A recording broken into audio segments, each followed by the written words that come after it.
All right, next we have Dr. Thomas Hope. He is the Director of Molecular Therapy in the Department of Radiology and Biomedical Imaging at the University of California, San Francisco.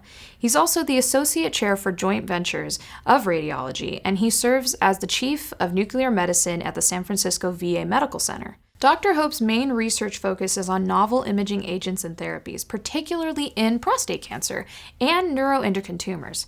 He led the development of GA68 PSMA 11, which subsequently led to the approval of this drug by the FDA. And he has combined his interest in MR imaging with PET in the simultaneous modality PET MRI, helping lead the development of this program clinically with the PET MRI program at the University of San Francisco. He is a new speaker for the PCRI, and we are so honored to have him. Dr. Hope, take it away.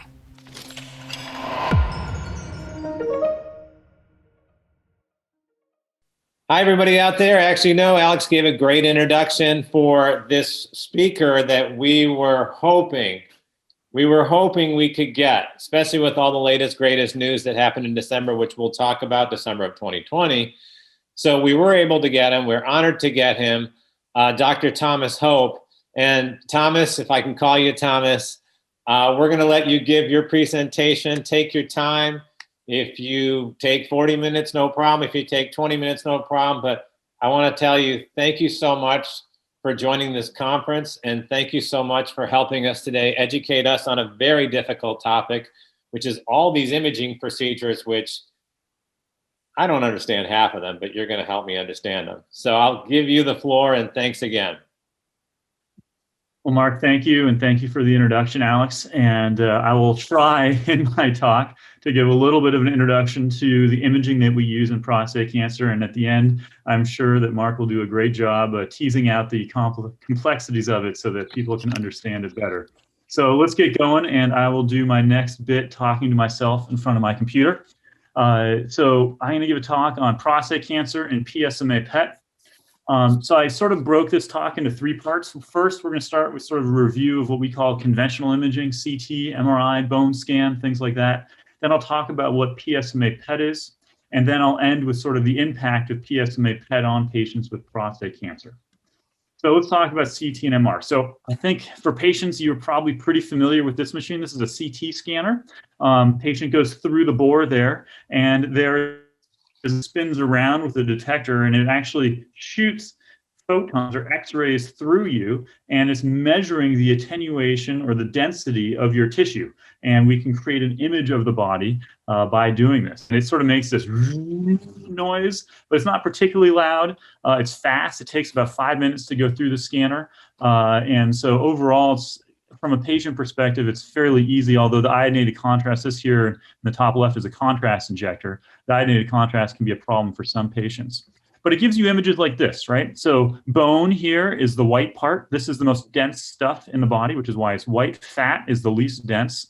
So you can see how it's darker. Actually, lungs the least dense back here, which is the darkest. And then we give iodinated contrast. And that's why here the aorta is bright and the blood vessels are bright and the spleen and the liver are enhancing. And we have different phases, right? You can get an early arterial phase, a portal venous phase, and that allows us to characterize lesions. For example, here you can see how the aorta now is less dark than it was previously because the contrast has distributed throughout the body and changed. So a CT scan images density, and we give this contrast. And now the funny thing with CTs, you can actually change sort of windows. This is called a soft tissue window. So I can look here at the kidneys, collecting systems, small bowel. And then this is a bone window, right? So you can see now the bones are well characterized, and I can look at those, but I can no longer see soft tissue very well. And then you can also look at lung windows. So I can look for pulmonary nodules and things like that. But CT, in essence, only does one thing. It looks at density, and it looks at density with contrast or without contrast. But you can't look at it in a different way, right? And so that is where other sequences or technologies like MRI come into play. And I'm sure many patients here have gone through an MRI, and the thing you'll remember the most is either the claustrophobia or this noise, right? The excessive noise that goes into the scanner, which you have to wear earplugs, and it can be very loud and imposing. But MRI, unlike CT, gives a whole variety of imaging modalities to actually help characterize disease better. And so, for example, you can get T2 weighted imaging, which allows you to look in the prostate at the primary tumor, lymph nodes, and fluids. So this is a what we're actually imaging is the spins of protons, which can show fat very well. It gives you very nice soft tissue characterization, so we can see that disease in the prostate. We can give contrast, so we actually give gadolinium contrast in this setting, so that we can actually see tissues that enhance in the local prostate. You can then give that contrast and watch it over time. So here you're watching that contrast wash into a patient. And this can be helpful for characterizing. For example, in this patient, you can see this asymmetric enhancement here, which might be a little subtle, but this would be a patient who has local recurrence after a prostatectomy. Those types of things we can see on MRI. And there's also the sequence called diffusion-weighted imaging, which I won't get into how it works, but allows you to see cellularity. So in the prostate, you can see cellular tumors compared to benign prostate tissue. And so MR, unlike CT, can look at many different things. It actually can't look at density. It's terrible at imaging dense structures like bone and things like the lung, but it's very good at looking at soft tissue structures like the prostate, the liver, things like that. And so we use these two modalities sort of to combine together. We use the MRI in prostate to look at the primary tumor usually. We look at distant mets with CT, for example, to use them in a combined manner.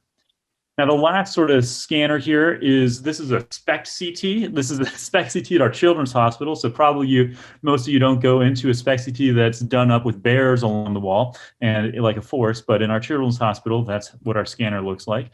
And this is what we would do a bone scan in. So you're actually imaging photons that are emitted from the patient. So CT, right, we're shooting rays through a patient. With a bone scan, we actually administer radioactivity. It goes to your bones, and we're actually imaging the radioactivity coming out of the patient. And so these are two detectors that will sort of go, the patient goes through those two detectors and creates images of where that radioactivity is coming from. So here's an example of a bone scan. The annoying thing about this, I think, from a patient perspective is that it takes a while, right? You inject a patient and you wait 3 hours, and then you do the bone scan, which can sometimes take up to an hour. So it's like a 4-hour visit to the radiologist as compared to a CT scan, which is done in 20 minutes, and MR is probably more like an hour. But a bone scan does take quite a long period of time. And it does show you osseous metastases. So other imaging modalities don't see these bone mets very well. And as I'm sure most of you know, prostate cancer goes to the bones frequently. So seeing these osseous mets is really helpful. But it's really not that sensitive, and it's certainly not specific. So here's an example of a patient who has Paget's disease. The disease doesn't really matter, but you can see there's uptake here asymmetrically in the bone in the region where the Paget's disease is. And there's lots of things that can mimic tumor on bone scan, which is why it takes some skill as an image interpreter to actually determine what is real disease. Now, so overall conventional imaging, I think the main point here is that they all have a low specificity, right, and sensitivity. It's hard to tell what is or isn't cancer. And when you have small little nodes or something, it's hard to tell if that really is tumor or is that just normal lymph node, which is where PSMA and other imaging modalities play a role. So let's introduce a PET scanner. So this is a PET scanner, and it looks a lot like a CT scanner. The reason for that is that there actually is a CT scanner in here, right? So you have a PET scanner right next to a CT scanner, and they're sequential. So the patient will go through this bore, get a CT, and then you go through more slowly and get your PET image. And so the PET scanner is this little ring here on the front part. It's probably about 10, 15 centimeters long. And in the back here is the CT scanner. And it's very quiet. When the PET scanner, there's no movement in the PET scanner, it doesn't spin or anything. It just sits there. You go through quietly. It's a much more comfortable thing to do. You can turn music on while you're in here. It's a much more enjoyable experience compared to an MRI. Now, PET CT is pretty neat in that I can't believe every day that we actually do this frequently. I remember 30 years ago, no one believed we would ever have the technology like this widespread enough to make it clinically available. To think that there's cyclotrons all over the place that create radioactive fluorine, and you have this scanner that's a ring that detects these 511 keV photons and can do it in picosecond resolution to actually tell that the photons occur at the same time is pretty unbelievable that this whole technology exists. Now, there's a whole bunch of radioisotopes.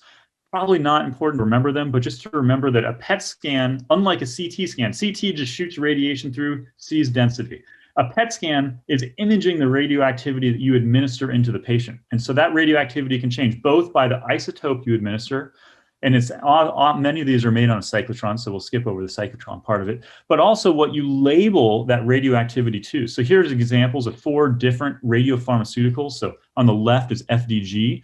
This is commonly used in oncology. Sodium fluoride, we'll talk about in a second, is used in essence in replace of a bone scan. Dodatoc is used in patients with neuroendocrine tumors. C11 choline is used in prostate cancer patients. Each of these is imaged on a PET scanner, but completely different images, right?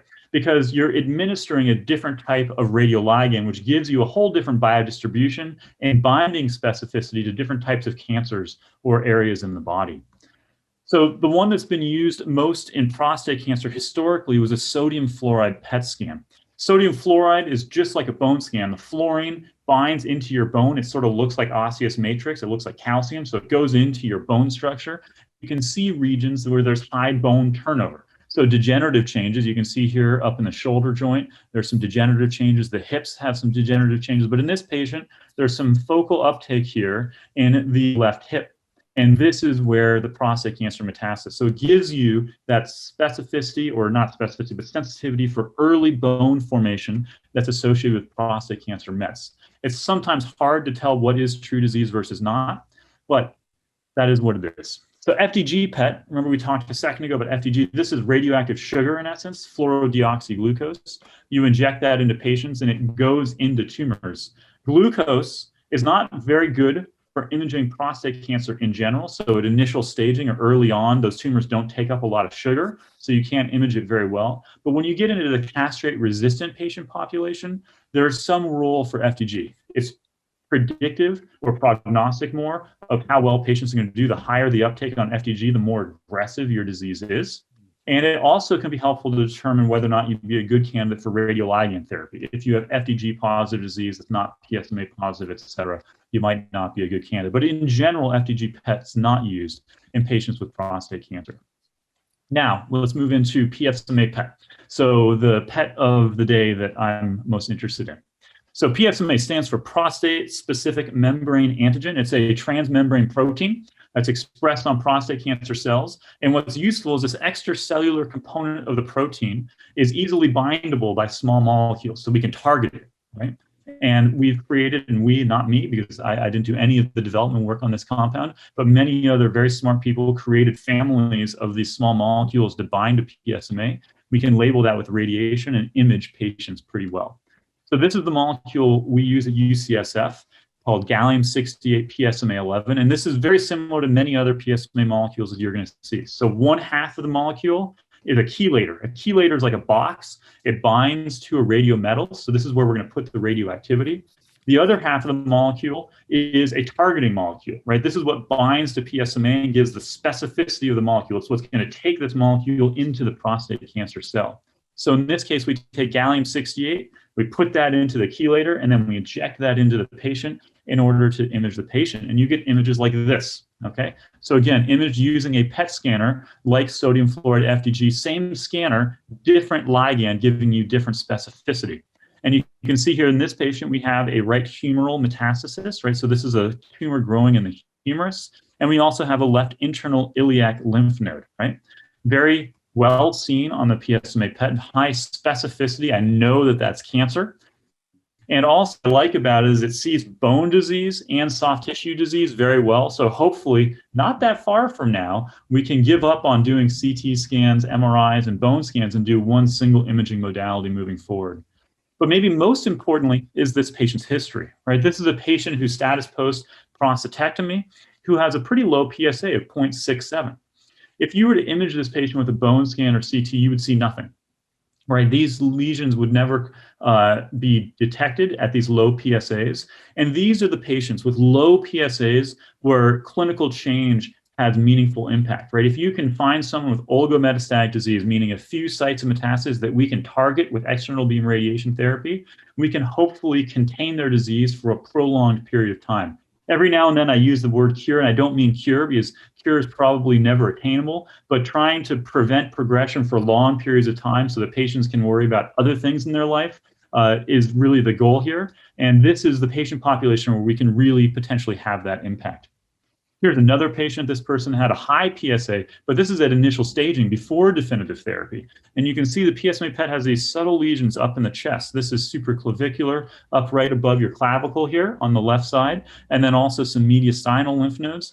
Those were biopsy proven to be prostate cancer. And this patient would have undergone a radical prostatectomy without knowing that they had metastatic disease above the diaphragm.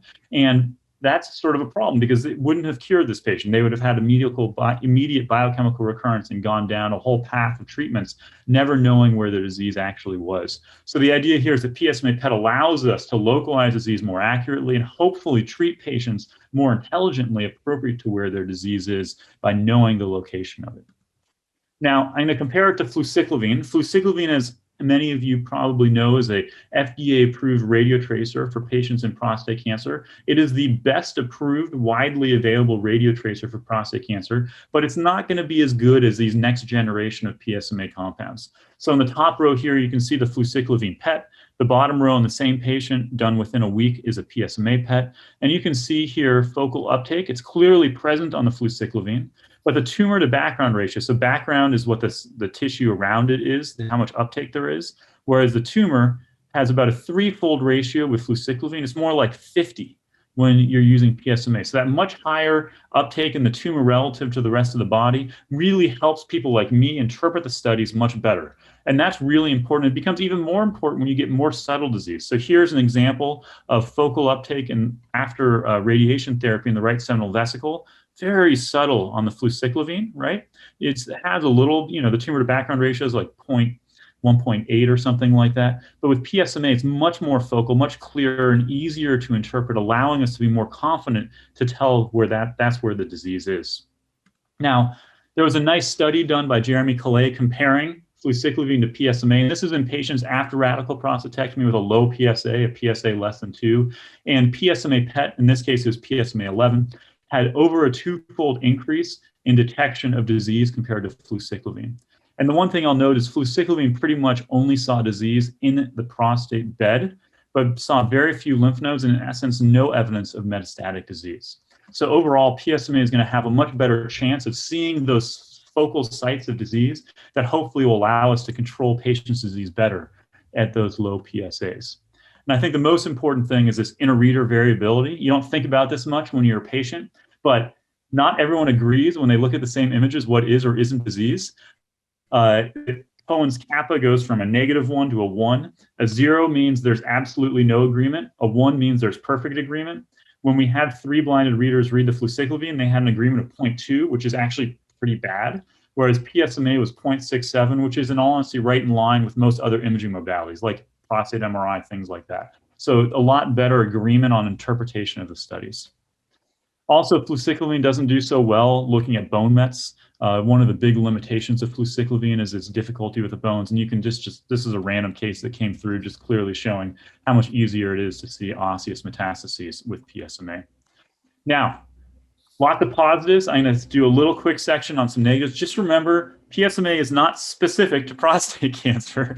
And this is where being a reader and well-trained does come into play. Thankfully, I'll have a job for a little while. Even though it's easy to read, it will take some time for the world to figure out how to read these. So rib lesions, particularly these peripherally sclerotic lesions, can have false positive. You can see there's focal uptake, but that is not prostate cancer. And I think this is one of the hardest things. These solitary rib lesions are really hard to interpret. Here is a patient with real disease. It's usually linear, extends along the rib, is going to be true positive disease compared to that prior case. Presacral ganglia, I think, are frequently miscalled being prostate cancer. And I think this is the type of stuff we're going to learn as we go through and train people how to read these studies as we go forward. Spinal hemangiomas can look like prostate cancer, and you really need to look at the CT scan to characterize that. This is a patient with Paget's disease. Remember how I showed Paget's with bone scan? Same thing. Paget's is a very vascular tumor, and PSMA actually binds to neovasculature, and so in Paget's is very avid. And then other tumors. This is a patient imaged who has prostate cancer but happened to have a hepatocellular carcinoma in their liver. And here's a patient with lung cancer, also avid on PSMA. So just remember, not everything that's positive on PSMA is prostate cancer. That's our job as an imager to characterize and help determine what does need to be further worked up versus is definitively prostate cancer. But there are certain things that are really specific. retroperitoneal lymph nodes, pelvic sidewall lymph nodes, local recurrence, things like that. When you get to bone disease, you got to be careful. It depends on where it is, what it looks like, and you want to make sure what it is. Lung mets, it's very hard to tell the difference between lung metastases, which are uncommon in prostate cancer, and lung cancer. So you really want to be careful and look at the patient's course of disease, how new is that lesion, et cetera. The other thing is that not all prostate cancers are PSMA positive. So here's an example at initial staging. You can see the restricted diffusion over here. Don't worry too much about that, but really no uptake on the PSMA PET in this patient. So there are some patients who have PSMA negative tumors, and that just is about 5% of prostate cancer patients does have a PSMA negative tumor. And you can't overcome that with PSMA, it is what it is. Now, through all of this, UCSF and UCLA, as many of you might know, we collaborated together to write a new drug application for gallium-68 PSMA-11.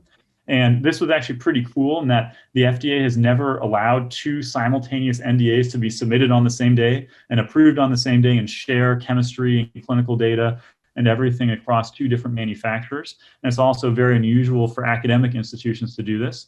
But the FDA allowed us to do that, which led to the approval of gallium-68 PSMA-11 in December of last year. And I think it's important to note that PSMA-11 was approved both in patients at initial staging and also at time of biochemical recurrence. So it should be noted, for example, that fluciclovine and is only FDA approved at time of biochemical recurrence. So it's really important that we are now expanding the population of men who are applicable for getting PET imaging to include initial staging patients, particularly those with high risk or unfavorable intermediate high risk disease. I just show this, what many people don't think of with a NDA is the amount of work that goes into it. And it was, I have to applaud the group at UCSF and UCLA. It took teams of people to prepare data, sign folders. My wrist was hurting signing all these pieces of paper. The cyclotron facilities, the chemists, everyone had to put a lot of work into making this approval happen. And it was really, I just want to highlight how much of an accomplishment it was. Now, at the same time, PSMA-11 PET's not the only PSMA molecule out there, right? And so here's just an example of 6 other PSMA molecules. And notice that they all have that exact same urea motif, right? Remember how I was talking about this targeting molecule and the PSMA molecule? They all share the exact same molecule. And the bottom row are sort of maybe the important ones. This is DCF-PYL, or otherwise called PIL, which we'll keep going and talking about in a second, PSMA-11. And this is PSMA-617, the one that's labeled with lutetium to treat patients, right? So this is what was carried forward through in the VISION trial. All have the exact same targeting molecule. So I think of these as a class of agents. And here's an example of 11-1007 PYL, and then this is a compound made at UCSF. But the key take-home points is that they all target prostate cancer similarly, but the molecule that's attached to that urea is what's going to change the biodistribution. So PSMA 1007 is going to have more liver excretion. PYL and PSMA 11 look very similar. And note that PSMA 11 was approved in 2020. An NDA was submitted for PYL in September of 2020, which is very exciting. And so we expect this to be approved actually in months, maybe by summertime, which will be very exciting for the reasons I'll show you in a second. This is our gallium generator. This is PSMA 11. This is our synthesis module and the gallium generator. You can only make 2 doses per synthesis with this gallium generator. So we have chemists every 4 hours eluting the generator, creating a dose in 2 patients, and we do that over and over and over again, 3 times a day, 4 days a week, right? And we do that to image patients. You can't image a huge number of patients because there's not that many gallium generators. The radioactive half-life is so short, you can't distribute it. So even though I'm very excited about PSMA 11, and it will have a huge impact, it's not going to be the answer for everyone because we just simply can't make enough of it and distribute it.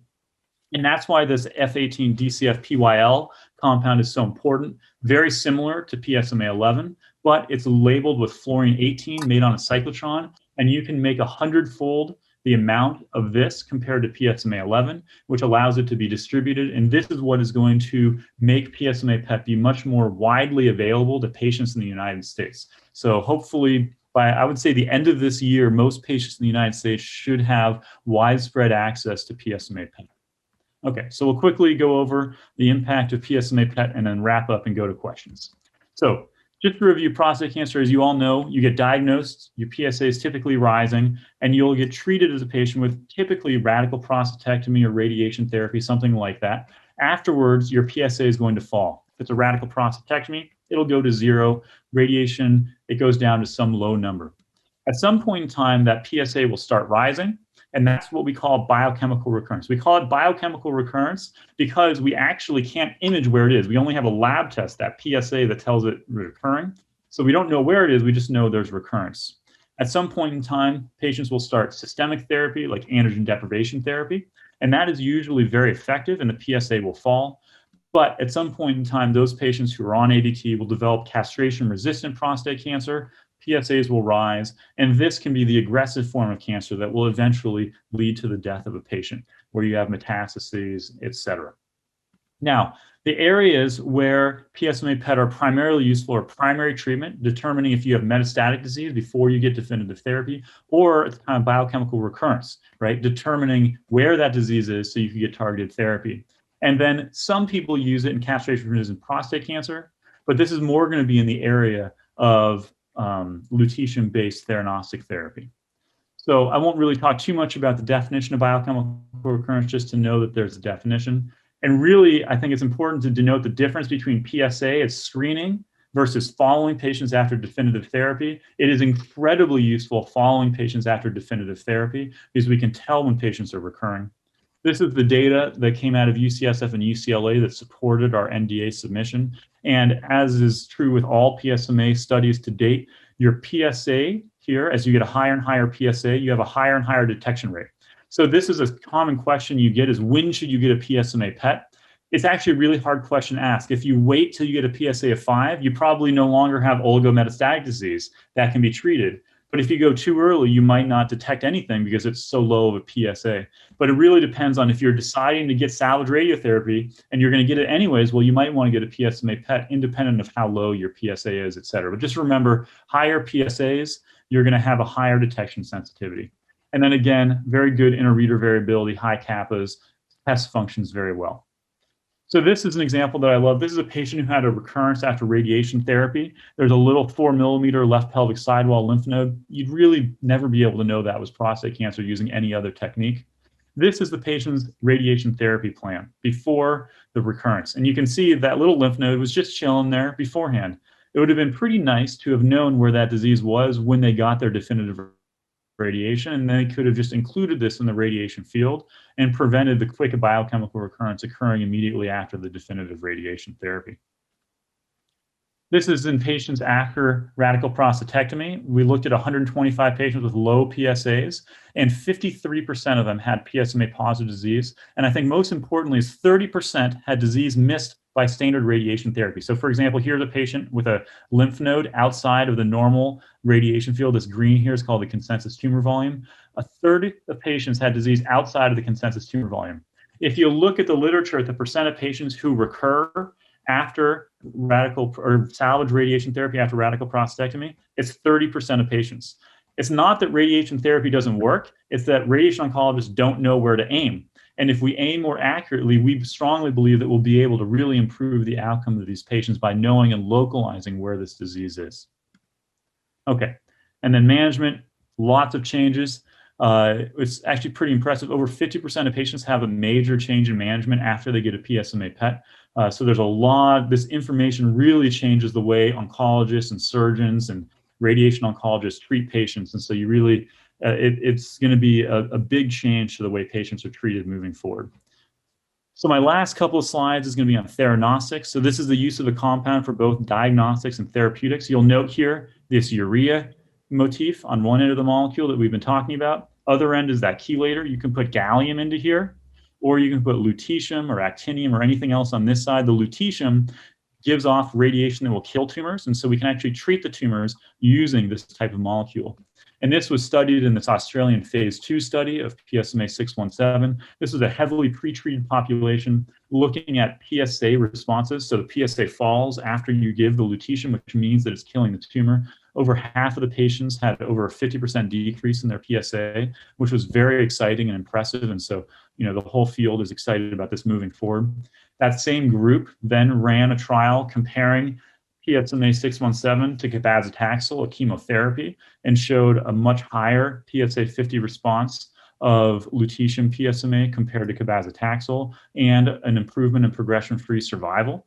And actually also the lutetium PSA was better tolerated than cabazitaxel. So this data is really supporting this, and we're all waiting for the VISION trial, the phase 3 trial studying lutetium PSMA, to read out. And then obviously, people show you images like this of this person who had bulky metastatic PSMA avid disease, having that disease come down in size with PSMA radioligand therapy. And not all patients have responses like this, but it clearly is effective in a subpopulation of patients, and will be very exciting when this gets approved. And then obviously there's improvements to be made. We have a trial at UCSF where we're combining PSMA radioligand therapy with immunotherapy. There are many other types of trials that are ongoing to try to improve the efficacy of PSMA radioligand therapy. So in summary, 1, PSMA PET is superior to existing radiotracers for the detection of metastatic prostate cancer. It really is the best way to image where disease is.